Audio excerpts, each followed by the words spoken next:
So I was just doing something about developmental trauma, childhood trauma, and about how we really have to find a way to hold ourselves in kindness and compassion when we're looking at something that's that difficult. And whether it's that we're learning about how it works, or whether it's that we're, doing that exploration for ourselves and getting in tune with what we need to heal, it's an area that's difficult. It's charged. There's a lot of intense emotion and intense energy. And even more important, to rest and to hold ourselves with compassion and kindness as we're doing that work. So when we first talk about kindness and compassion, one of the things that might come up is some kind of contraction in the body. It's almost always accompanied by thoughts. Usually those thoughts are kind of intense. They might be judgmental. We tend to have a certain amount of impatience with ourselves and frustration around our experiences and our responses to experiences. And that's one of the things that it's a bit of a doorway into working with this with ourselves. It wasn't until I noticed how harsh I was with myself that I even knew that there was a problem. And then with time, I was able to understand and to let some of that go.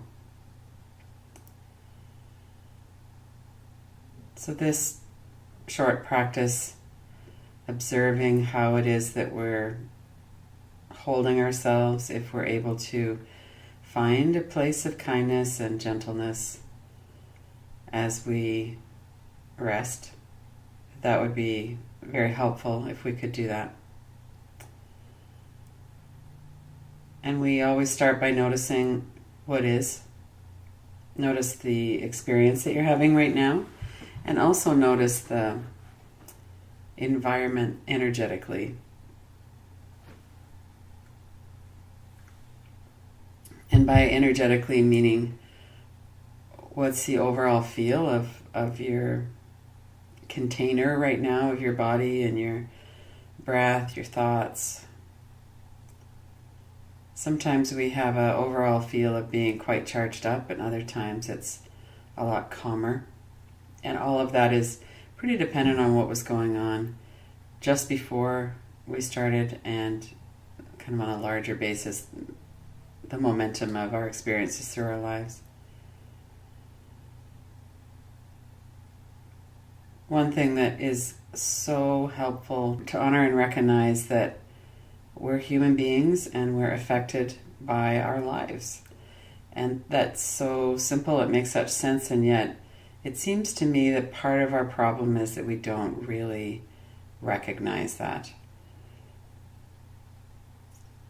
This isn't a avoidance of responsibility or a denial or a feel sorry for ourselves or anything like that. It's simply an acknowledgement that human beings are born into this world helpless, and we rely on the people around us to be kind and safe for us, and often that is not our experience, and that of course we're affected by that. This acknowledgement that that's how it works like that for ourselves, it works like that for everybody else, is really key.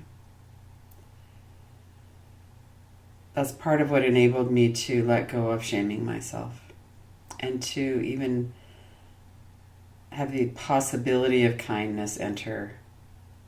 As you notice your body from head to toes, notice the energy that's just being created by these words. Notice your response. We respond to everything. That's how human beings are organized and how we're made up, and we wouldn't survive if we didn't. And as we rest and relax, we'll keep that in the forefront of our practice today.